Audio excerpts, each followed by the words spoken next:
La reine jette les bases du futur règne pour faciliter l'accession au trône du prince Charles, selon un auteur royal. Sa Majesté, 96 ans, a pris des mesures ces derniers mois pour préparer le pays au prochain règne, a déclaré l'auteur Ian Lloyd. L'expert pense qu'il est peu probable que la reine abdique un jour malgré ses problèmes de mobilité en raison de son engagement envers la couronne et son devoir. Mais elle est prête à transmettre de plus en plus de devoirs à son premier-né et héritier, non seulement par nécessité, mais aussi pour le préparer, lui et le pays, à sa succession.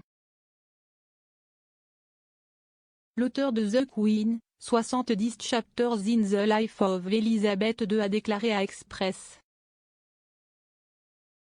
qu'au.uk, l'une des choses qu'elle fait, semble-t-il pour le moment, c'est de jeter les bases de l'avenir, du prochain règne. La reine est extrêmement populaire, mais quand elle s'en va, vous ne voulez pas que tout s'effondre, vous ne voulez pas d'un vide où les gens ne savent pas ce qui va se passer, puis Charles arrive en tant qu'homme âgé. Le commentateur royal a suggéré que le travail du monarque est particulièrement important car ce n'est pas le rêve des relations publiques d'avoir un homme qui aura 74 ans cette année sur le trône. Il a déclaré: ce n'est pas le rêve des relations publiques d'avoir quelqu'un approchant les années 80 qui a perdu l'élan de la jeunesse et, bien qu'il semble en très bonne santé maintenant, peut être lui-même à l'âge où vous commencez à avoir des problèmes. Lloyd a ajouté qu'il y avait le désir de voir la reine battre son prochain record, après qu'elle soit devenue la première souveraine anglaise à rester sur le trône pendant 7 décennies. S'exprimant avant les célébrations du jubilé de platine, l'expert a déclaré: « Je pense que tout le monde veut que la reine bat les records, le prochain record est 2024, lorsqu'elle battra le roi Louis XIV de France en tant que monarque au règne le plus long jamais enregistré. C'est une chose assez fabuleuse, vraiment. Bien qu'elle-même ne se soucie pas vraiment des records, elle n'était pas très désireuse de faire quoi que ce soit lorsqu'elle a battu la reine Victoria en tant que monarque britannique au règne le plus long. La reine a dépassé son arrière-grand-mère en 2015, alors que la reine Victoria est restée sur le trône pendant 63 ans et 216 jours. La reine Elisabeth, qui marque cette année le tout premier jubilé de platine de l'histoire de la couronne britannique, dépassera Louis XIV de France dans 2 ans, alors que le roi Soleil est resté sur le trône pendant 72 ans et 110 jours.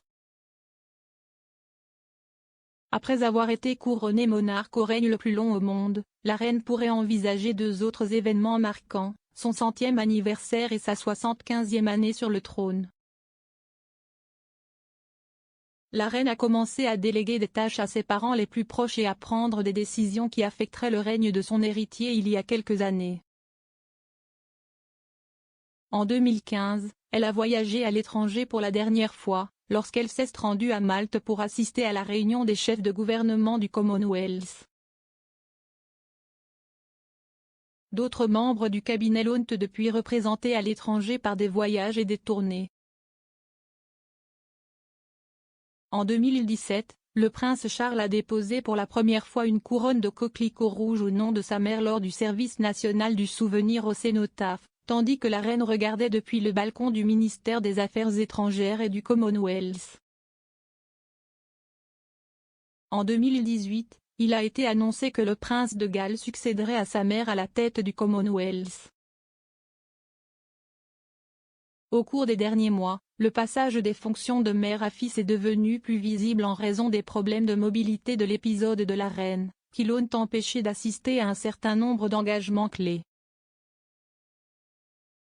En novembre dernier, le prince Charles a dirigé une petite congrégation de membres de la famille royale lors du sommet de la 26 pesos colombien après que le monarque a dû se retirer de sa réception du soir.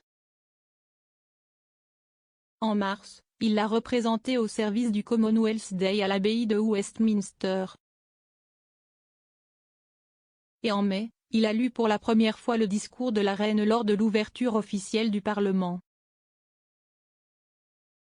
À la veille du début de cette année du jubilé de platine, La souveraine a également mis fin aux spéculations sur le titre que la duchesse de Cornouailles assumerait après l'avènement du roi Charles, exprimant son souhait que Camilla soit connue sous le nom de reine consort.